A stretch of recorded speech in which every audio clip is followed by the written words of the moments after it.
c'est Nifu de Pause. J'espère que vous allez bien. Aujourd'hui, comme vous pouvez le voir, je n'ai pas ma hood noire et blanche, mais la hood noire et rouge, parce que l'autre est en train de sécher. Pour une prochaine vidéo bonus qui arrivera peu de temps après celle-ci, ne vous en faites pas. Aujourd'hui, sur cette vidéo, on fait un petit vlog sur la marche de fierté qu'il y a eu à Lyon en 2022. C'est parti. 13 millions de voix en France. Cette progression de l'extrême droite et des discours réactionnaires, nous la voyons aussi aux États-Unis et en Grande-Bretagne, avec les lois LGBTI-phobes et la remise en cause du droit à l'IVG. Dans les zones anti-LGBTI+, en Pologne, à travers la violence du régime de Poutine et de son influence. Face à ces attaques, nous devons faire face et nous mobiliser. Le choix de notre mot d'ordre s'inscrit dans cette lutte pour notre avenir et celui des générations suivantes. La question de l'enfance et des droits des enfants est systématiquement mobilisée par nos adversaires pour justifier leur discours de haine. De la manif pour tous, qui gueule toujours 10 ans après, à Emmanuel Macron, la lutte contre les LGBTI-phobies en milieu scolaire est remise en cause. Symbole, s'il en est, de la défense d'une idéologie réactionnaire et du mépris pour la souffrance des enfants queer. Aujourd'hui, c'est pour elles que nous marchons. Les enfants. Nous l'avons été et nous ne savons que trop bien la violence de nos parcours de vie. Face à cette violence, nous devons agir, résister, nous organiser. Nous devons nous organiser car la loi bioéthique qui nous avait été promise, qui nous avait promis la PMA pour tous et la fin des mutilations des personnes intersexes n'a jamais vu le jour. Malgré l'accès à la PMA pour les femmes cis-lesbiennes, qui représente une avancée majeure pour nos droits, nous ne décolérons pas de l'exclusion des personnes trans.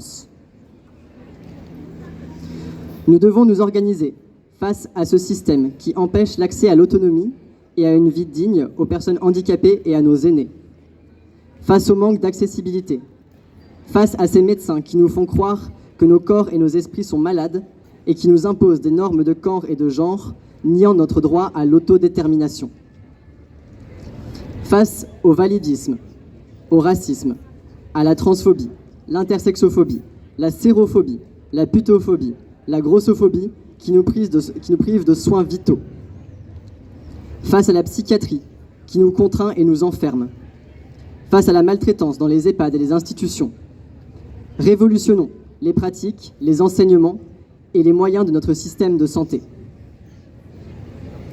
Nous devons nous organiser parce que les parentalités, c'est toujours la galère. La filiation pour les personnes trans et les couples homoparentaux est semée d'embûches et rien n'accélère. Alors on marche pour les enfants queer, mais aussi pour les enfants de queer. Nous devons nous organiser pour toutes les personnes dont les parcours sont entravés par le racisme systémique, dont les luttes et les vies sont attaquées sous des prétextes fallacieux, dont le droit à l'auto-organisation est rendu impossible par des lois liberticides, islamophobes et des dissolutions abusives. Nous devons nous unir aujourd'hui pour lutter contre le racisme qui gangrène nos communautés et le pays tout entier. Nous devons nous organiser pour l'accueil de tous, les réfugiés et personnes migrantes, dans des conditions dignes. L'existence des CRA, des centres de rétention administratifs, est une honte, tout autant que la mise en danger des personnes renvoyées vers des pays où elles seront exposées à des violences et privées de soins vitaux.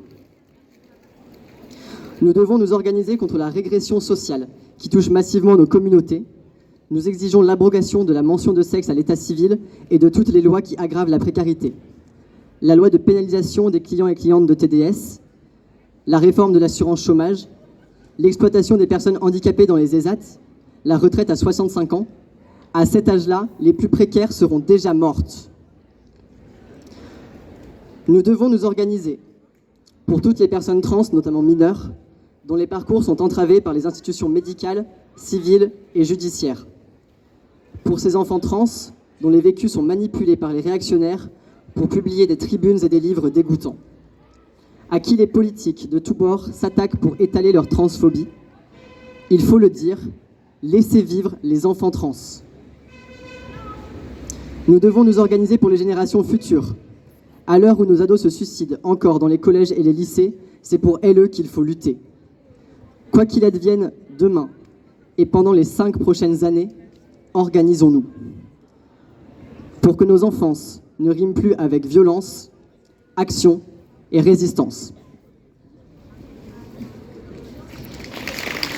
Trace.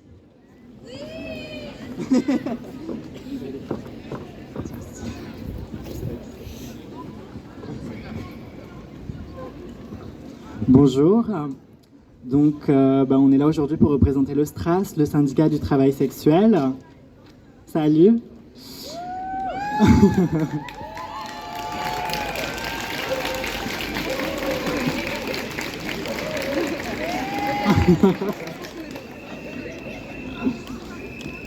La lutte se fait avec les putes ou elle ne se fait pas. En 2022, encore et toujours, nous nous retrouvons soit effacés, soit malmenés. Mais dans tous les cas, éjectés de l'espace public. À Lyon, les arrêtés municipaux putophobes mis en place depuis 2002 ne sont toujours pas abrogés. La NUPES, nouvellement créée, nous sacrifie en toute bonne conscience sur l'autel de l'unité de la gauche. Et cela tout en brandissant, sans complexe, le respect de la personne humaine. Alors que nos droits fondamentaux sont déjà édulcorés à l'extrême, vouloir achever de les piétiner en croyant nous sauver relève de la mauvaise foi. Nous écrivons et travaillons pour fournir, avec toute la rigueur méthodologique possible, des ressources fiables et chiffrées. Ressources qui, d'après nos constats, ne sont jamais consultées. Tout simplement parce que la solution de facilité est de faire comme si nous n'existions pas. Mais maintenant, vous allez devoir écouter. En cette période d'élection, nous rappelons également que nos emplois ne sont pas fictifs. Nous avons beau chercher, nous ne voyons personne lutter pour abolir le travail d'attachés parlementaires, y compris lorsque ces derniers sont accusés de viol. En effet, il est très choquant de constater que si des crimes restent impunis grâce à la complaisance de certains magistrats ou de l'immunité parlementaire, d'autres délits et crimes sont créés de toutes pièces à partir de notre vie quotidienne et de stratégies de survie qui s'offrent à nous. Car aux yeux de la loi, un simple échange de conseils ou de services fait de nous d'horribles proxénètes. Et aux yeux du monde, il vaut mieux nous voir mortes qu'en lutte pour nos droits. Mais nous méritons ces droits, nous voulons des droits et nous continuerons à mener notre lutte.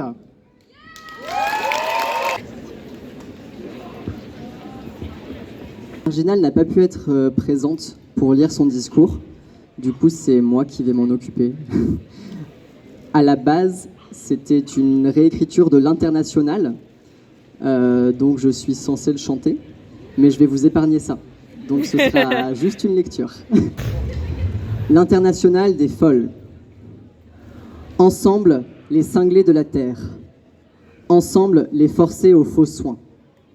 La folie tonne en son cratère, c'est l'évasion des zinzins. De nos diagues, faisons table rase. Sans entrave, c'est nous, c'est nous. Le monde va changer de base. Nous ne sommes rien, soyons fous. C'est la lutte des dingues. Groupons-nous et demain, à toute berzingue, on fera peur aux médecins. Il n'est pas de sauveur suprême, ni dogme, ni psychiatre, ni médecin. Les malades, sauvons-nous nous-mêmes, décrétons le salut commun. Pour que le contrôle nous lâche, pour tirer l'esprit du cachot, faut tout renverser à l'arrache, brisons nos chaînes, tuons nos maux. C'est la lutte des dingues, groupons-nous et demain, à toute berzingue, on fera peur aux médecins. Fous, dingues et paumés, nous sommes le grand mouvement des antipsies. Le soin n'appartient à personne, l'oisif pourra loger chez lui. Combien de nos mots se repaissent, Mais si les HP et les prisons, un de ces matins disparaissent, le soleil chantera notre nom. Dernier refrain. C'est la lutte des dingues, groupons-nous et demain, à toute berzingue, on fera peur aux médecins.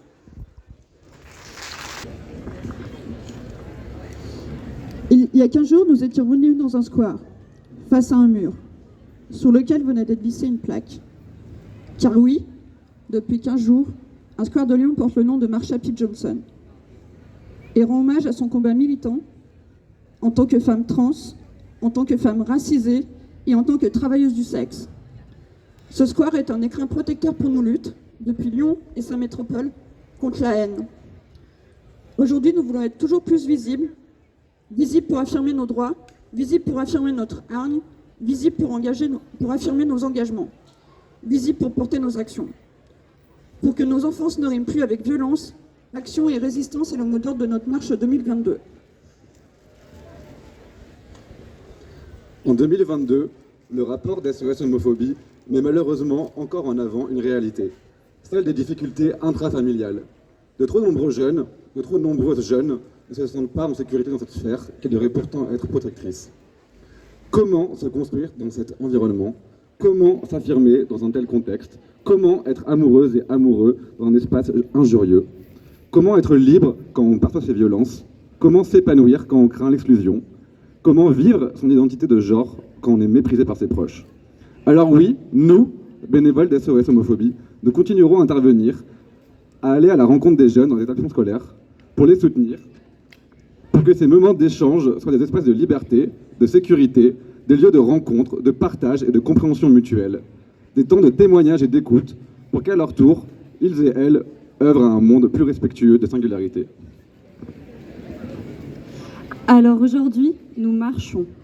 Emplis de l'énergie des marches et des luttes qui nous ont précédés, nous avançons.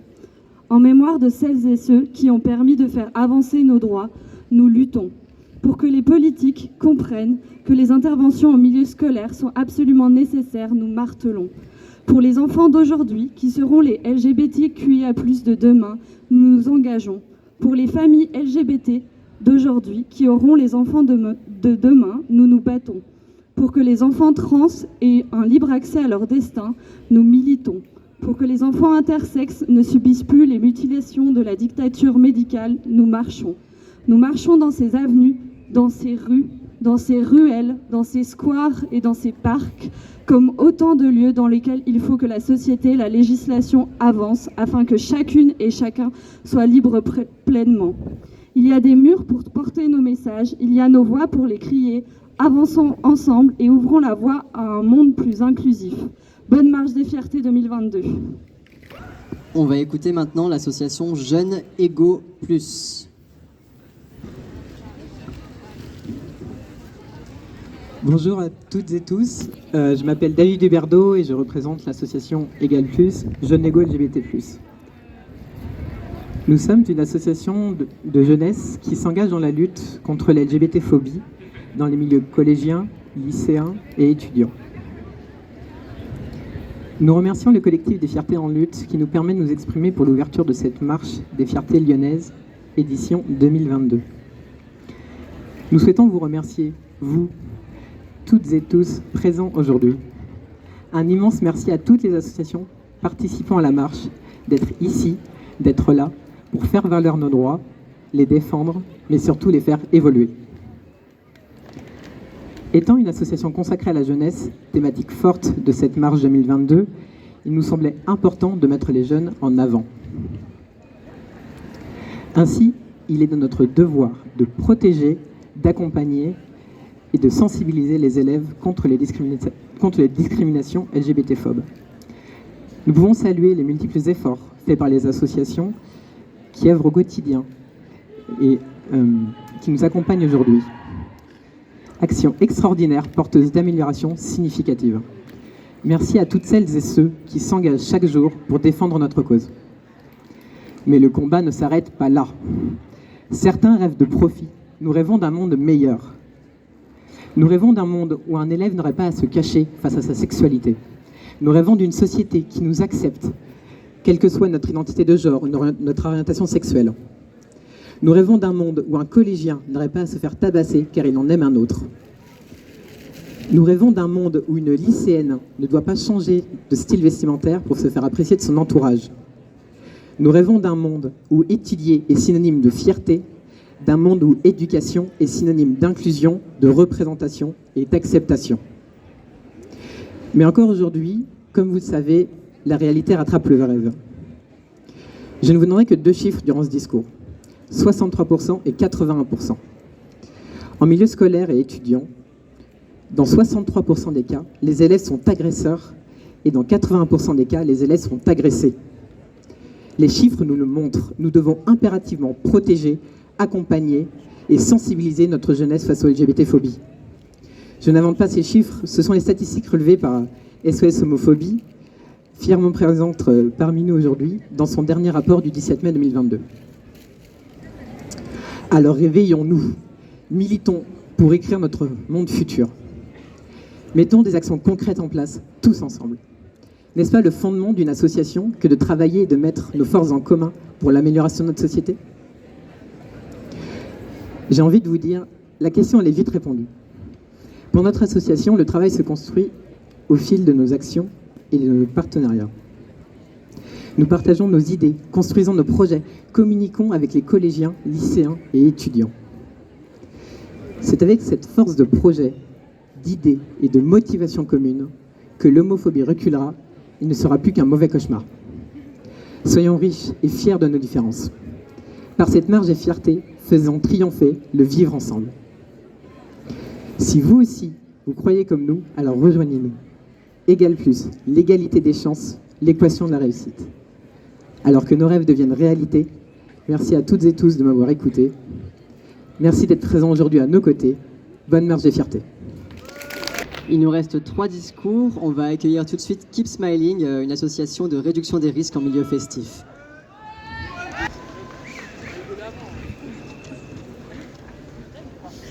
Parce que l'éducation à la sexualité, si et quand elle est réellement réalisée, est au mieux lacunaire et n'amène que trop peu de réflexion et d'information autour du consentement, des genres et des plaisirs. Parce qu'encore aujourd'hui, la plupart des manuels de SVT ne représentent que de façon tronquée la réalité de l'organe clitoridien. Parce que l'intersexuation n'est jamais abordée dans les cours sur la reproduction et les organes sexuels humains. Parce que trop souvent, la prévention relative aux produits psychoactifs réalisée dans nos écoles, collèges et lycées s'axe avant tout sur la stratégie de la peur et la stigmatisation des produits, des usagers et usagères et des modes de consommation, alors même que nombre de premières consommations ont lieu dans ces années de collège et lycée. Parce que l'éducation de nos jeunesses est bien trop souvent effectuée par des représentants et représentantes des forces répressives de l'État et non par des actrices de la santé communautaire. Parce que les cas de soumission chimique, trop souvent utilisés pour stigmatiser les espaces festifs et les personnes qui s'y réunissent, se retrouvent notamment dans le cadre de violences sexuelles intrafamiliales et envers des personnes mineures.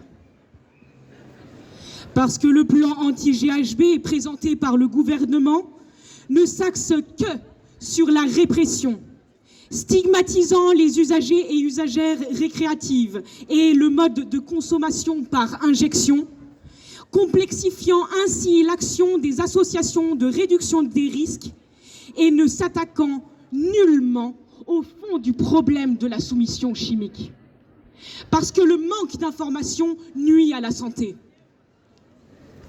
Malgré les avancées des droits sociaux des communautés LGBTIAQ+, PMA élargie, mais excluant toujours les personnes trans, mariage pour tous, qui pourraient nous faire croire que le problème est réglé, les agressions des personnes mineures s'accumulent dans les institutions où elles sont inscrites, les violences contre les personnes LGBTIAQ+, explosent et l'extrême droite n'a jamais été aussi présente dans l'expression démocratique de la population. Pour une réelle éducation au genre, aux sexualités, au consentement et au sujet des produits psychoactifs. Nous revendiquons la sortie du tout répressif qui stigmatise, discrimine et criminalise. Et face aux violences sexistes et sexuelles, ici et ailleurs, réfléchissons ensemble à des stratégies collectives. Que cela soit dans nos écoles, dans nos collèges, lycées, dans nos universités, dans nos familles, collectifs, dans nos colocations, dans nos associations, dans les entreprises et fondations. Que cela soit dans nos teufs, dans nos soirées en appart, en club, en festival et en espace festif en tout genre. Ne fermons plus les yeux.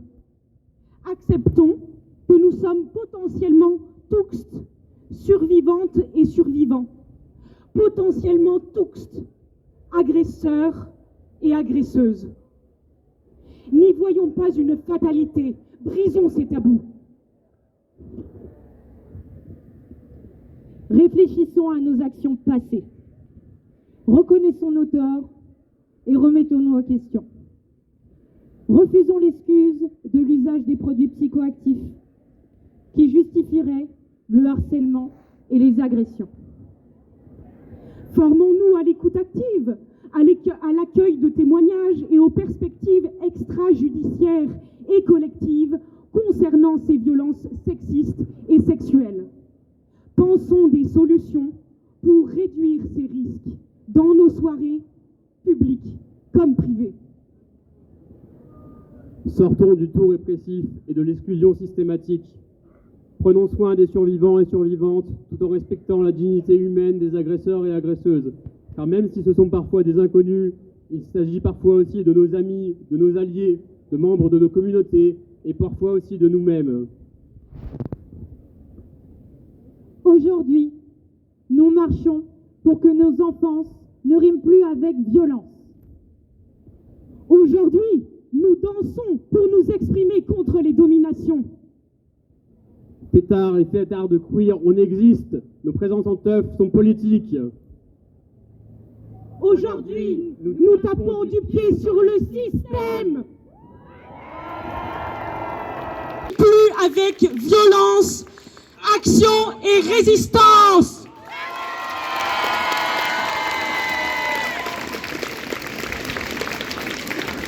Et en attendant la révolution, dansons contre les oppressions.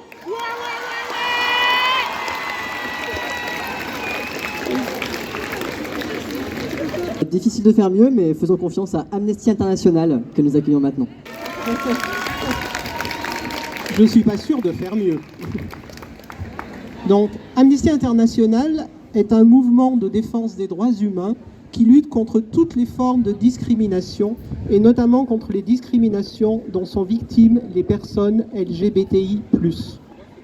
Aujourd'hui, nous voudrions porter notre regard sur deux pays qui font la une de l'actualité, la Russie et l'Ukraine. Le groupe d'Amnesty International de Lyon-Croix-Rousse travaille depuis 3 ans déjà sur le cas de Lulia Tsvekova. C'est une artiste et metteuse en scène originaire de Komsomolsk sur l'Amour, c'est dans l'extrême-orient russe. Elle est la cible d'une campagne ouvertement homophobe depuis mars 2019. Elle fait l'objet de poursuites et de manœuvres de harcèlement pour avoir défendu les droits des femmes et des personnes LGBTI. Pour s'adresser à la communauté LGBTI, Lulia gérait 2 communautés en ligne qui étaient explicitement mentionnées pour les plus de 18 ans. Elle a été condamnée à une amende de 50 000 roubles, c'est-à-dire 730 € environ, pour propagande en faveur de relations sexuelles non traditionnelles auprès des mineurs. Cette décision de justice s'appuie sur une loi ouvertement homophobe en Russie qui interdit de parler d'homosexualité au prétexte que cela risque de porter atteinte aux enfants. Cependant, les communautés animées par Lulia ne s'adressaient pas aux mineurs. Lulia Tsvekova a été contrainte, bien sûr, de suspendre ces communautés en ligne. Elle risque d'être poursuivie pour avoir posté sur les réseaux sociaux un dessin qui s'intitule « La famille est là où est l'amour. Soutenez les familles LGBTI ». Ce dessin représente 2 couples de même sexe avec des enfants. Amnesty International demande aux autorités judiciaires russes d'abandonner toutes les poursuites contre Lulia Tsvekova. Vous pourrez agir pour aider Lulia sur le stand d'Amnesty au village des associations. Il y a une pétition à signer. On va passer maintenant à l'Ukraine. En Ukraine, les personnes lesbiennes, gays, bisexuelles, trans, intersexes sont particulièrement vulnérables aux actes de stigmatisation, de harcèlement et de violence de la part des combattants armés et des civils. Comme le souligne Victor Madrigal-Borloz, c'est un expert à l'ONU, l'opération militaire de la Fédération de Russie et le conflit armé qui s'en est ensuivi pourrait conduire à détruire des décennies de progrès dans la lutte contre la discrimination et la violence fondée sur l'orientation sexuelle et l'identité de genre dans la loi, dans l'accès à la justice et dans les politiques publiques, notamment dans les secteurs de la santé, de l'éducation, de l'emploi et du logement. En Ukraine, les personnes trans dont les documents d'identité ne correspondent pas à leur genre ou à leur présentation physique rencontrent de graves difficultés lorsqu'elles se présentent au point de contrôle, au passage frontalier, aux centres d'accueil ou aux établissements de santé. Concrètement, cela se traduit notamment par des difficultés à évacuer les enclaves civiles par des couloirs humanitaires, à obtenir des exemptions médicales du service militaire obligatoire réservé aux hommes, ou à être admis au poste de frontière en tant que réfugiés, et à accéder à un logement sûr avec des installations sanitaires adéquates, à des soins médicaux appropriés et aux services de santé reproductive. Dans les conflits armés, en général, les personnes LGBTQI+, sont souvent marginalisées. Nombre d'entre elles sont livrées à elles-mêmes et exposées à des risques d'abus et de violence le long des itinéraires migratoires, au passage aux frontières, dans les centres d'accueil, les abris collectifs, les camps et les établissements de santé. La protection des personnes LGBTQI+, est un impératif des droits humains et ne devrait pas être soumise à la discrétion politique. Il est primordial que les États, les membres de la communauté internationale, les forces de sécurité, les agences humanitaires, les organisations des droits humains et de la coopération au développement accordent l'attention nécessaire à la vulnérabilité et aux besoins spécifiques des personnes LGBTQI+, qui ont été déplacées de force. Nous nous trouvons à un moment crucial pour se rassembler et fonder des mécanismes efficaces qui non seulement protègent les personnes LGBTQI+, dans des situations de conflit armé, mais qui garantissent également leur pleine participation au processus politique de paix et de responsabilité une fois que les hostilités ont cessé. Plus que jamais, les droits humains doivent être notre fierté. Merci. Représentante du pôle accessibilité du CFL, qui vont vous lire un petit discours et également donner des informations sur l'accessibilité de cette marche. Comme chaque année, chaque jour, à chaque marche des fiertés et en chaque lieu, l'accessibilité, c'est compliqué. Alors que les questions de handicap sont particulièrement présentes au sein de nos communautés, que nous sommes particulièrement exposés à rencontrer des difficultés et violences médicales affectant notre santé, que les personnes intersexes sont toujours mutilées, que les personnes trans sont toujours psychiatrisées, que les personnes séropositives sont toujours stigmatisées, et que l'entièreté de nos communautés fait face à des refus de soins, à l'errance médicale, au validisme et à la psychophobie, nos réalités sont toujours ignorées par une partie de nos groupes LGBTI. Ce problème d'accessibilité à la marche est tout autant matériel qu'économique. Mais nous ne répéterons jamais assez qu'il est avant tout politique. En France, il n'y a que 3 chars accessibles et les entreprises les mettant à disposition des prix les rendant totalement inaccessibles à la quasi-totalité des marches des fiertés. Ces mêmes chars qui ne sont initialement pas conçus pour les personnes handicapées, comme chaque année, nous devons bricoler pour permettre à cette marche d'être accessible. L'an dernier, notre marche a été l'une des premières à avoir un char accessible à toutes les personnes à mobilité réduite, grâce au soutien de la marginale. Mais cette année, l'accessibilité a un coût. Cette année, ce coût s'élève à plus de 70% du budget de la Marche des Fiertés, et ce dernier est difficilement supportable sans l'aide d'autres associations. L'accessibilité, c'est l'affaire de toutes et tous. Elle n'est pas à l'unique charge des personnes handicapées qui devraient rendre les prides et nos lieux associatifs accessibles. Ce n'est pas à des personnes handicapées vivant sous le seuil de pauvreté, du RSA ou de l'allocation adulte handicapé de financer notre propre accessibilité. C'est également aux personnes valides qui ont créé des espaces en ne pensant qu'à elles et en nous excluant de fait d'assumer l'accessibilité. Nous ne pouvons vivre dans un monde où les personnes handicapées se chargent de trouver des solutions pour s'assurer que nous puissions occuper et revendiquer dans ces espaces. Si nous nous y mettions collectivement, si chaque personne au sein de cette marche donnait 50 centimes, si chaque association prenait ses responsabilités, nous pourrions financer l'accessibilité totale de 2 marches des fiertés. Nous ne rejetons pas la faute sur des associations en particulier. Nous avons conscience qu'il y a encore beaucoup de travail à faire pour l'accessibilité, que ce soit au sein même de notre collectif, mais également avec les autres associations. Il y a un grand pas à faire pour assurer l'autonomie de toutes et tous. Et cela ne peut se faire si toutes les associations n'y participent pas, aussi bien au sein de la marche que dans la vie associative quotidienne. L'accessibilité, ce n'est pas l'affaire des associations, ce n'est pas que l'affaire des associations, mais également de nos municipalités et de l'État. C'est à eux de financer des trottoirs, des transports, des allocations nous permettant d'être autonomes. Cette année, pour l'accessibilité, nous avons mis en place la traduction LSF des discours et du début de la marche. Un char accessibilité est présent sur la marche, malheureusement non accessible aux personnes en fauteuil. Pour pallier ce manque, nous mettons à disposition 2 véhicules TPMR. Vous pourrez vous reposer au sein d'un cortège handi et queer, calme et en mixité choisie, accueillant toute personne en ayant besoin, ainsi que vos accompagnants et accompagnantes. Sur l'ensemble des réseaux du CFL, vous retrouverez des informations sur les toilettes, les points d'eau et les transports sur le parcours. Des bouchons d'oreilles et casques anti-bruit, ainsi que de l'eau et des compotes sont à votre disposition auprès des bénévoles et du service d'ordre. En cas de problème, allez vers LE ou vers la sécurité civile. Afin que l'enfance des personnes LGBT, handicapées, neuroatypiques, psychoatypiques et des personnes malades chroniques ne rime plus avec violence, nous appelons à l'action pour l'autonomie, la base de l'accessibilité. Nous appelons à réaliser une interassociative pour rendre le plus de marches des fiertés en France accessibles. Nous appelons à ce que chacun et chacune, aux associations et aux municipalités, fassent un travail au quotidien et de fond afin que leurs réunions, permanences et événements soient accessibles à toutes et tous. Nous exigeons la fin de la précarisation des personnes handicapées, la déconjugalisation de l'allocation adulte handicapé et une révélation de cette dernière au minimum du SMIC.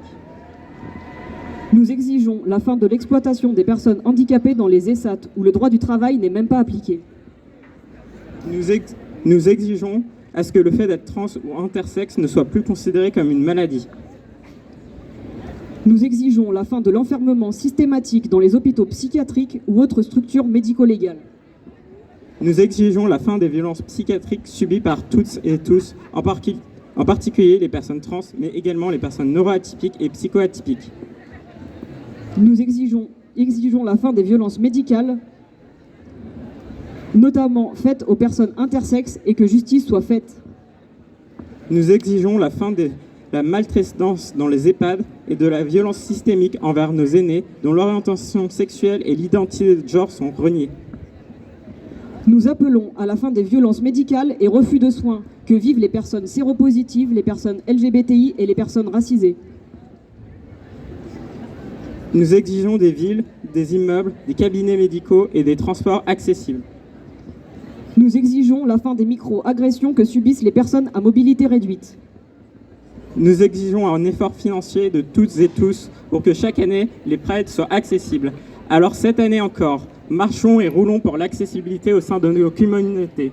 Marchons et roulons pour notre visibilité. Marchons et roulons pour être enfin écoutés.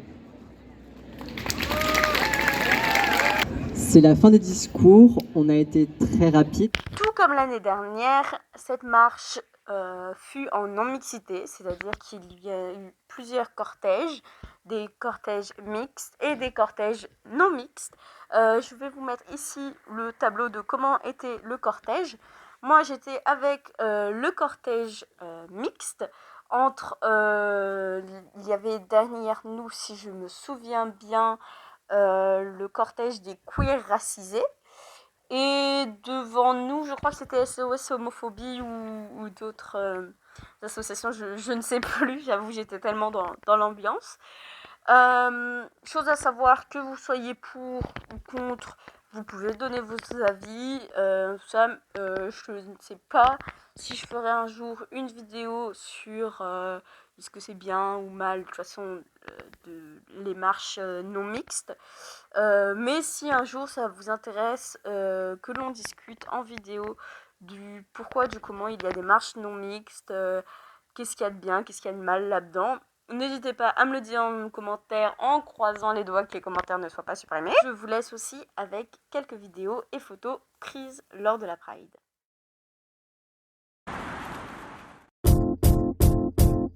Pour plusieurs heures, je prépare mes affaires. Et je vérifie que je n'ai rien d'autre à faire. Mes moufles, mon masque et bien sûr mon blocktail. Sans oublier harnais, collier et laisse. Parce que je suis un peu de bonne humeur, lâcher prise, un peu joueur, quel que soit le style. Je suis un peu décaliné, cajolé, bien aimé et respecté. De la tendresse, la gentillesse, de la hardiesse, un peu de paresse. Mais tout va bien, ce n'est rien, rassurez-vous, je ne suis pas fou. En latex, en cuir, au néoprène. Yeah. Les tenues s'enchaînent, rien ne nous gêne. Yeah. Et même si je n'ai que le strict nécessaire, yeah. Je reste un papy dans ma manière d'être, c'est clair. Parce que je suis un peu de bonne humeur, lâcher prise, un peu joueur, quel que soit le style. Câliné, cajolé, bien aimé et respecté. De la tendresse, la gentillesse, de la hardiesse, un peu de paresse. Tout va bien, ce n'est rien, rassurez-vous, je ne suis pas fou. Reste assis, viens au pied, fais le beau, va te coucher, donne la patte, va chercher. Fais une roulade, tu en fais assez. Reste assis, viens au pied. Fais le beau, va te coucher. Donne la patte, va chercher. Fais une roulade, simplement pour rester de bonne humeur. Lâcher prise, un peu joueur, quel que soit mon style. Je suis un peu me câliner, me cajoler, bien m'aimer et me respecter. De la tendresse, la gentillesse, de la hardiesse, un peu de paresse. Tout va bien, ce n'est rien, rassurez-vous, je ne suis pas fou. Pas d'humeur, lâcher prise, un peu joueur, quel que soit ton style. Te câliner, te cajoler, bien t'aimer et te respecter. De la tendresse, la gentillesse, de la hardiesse, un peu de paresse. Tout va bien, ce n'est rien, rassurez-vous, il n'est pas fou. Reste assis, viens au pied, fais le beau, va te coucher, donne la patte, va chercher, fais une roulade, simplement pour rester de bonne humeur, lâcher prise, un peu joueur, quel que soit notre style. Nous câliner, nous cajoler, bien nous aimer et nous respecter. De la tendresse, la gentillesse, de la hardiesse, un peu de paresse. Tout va bien, ce n'est rien, rassurez-vous, nous ne sommes pas fous. On l'affiche et l'affirme, peu importe ce que les gens disent.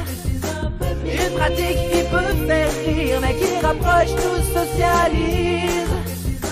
On est fiers et solitaires, on tend la patte, le sourire aux lèvres. Tout va bien,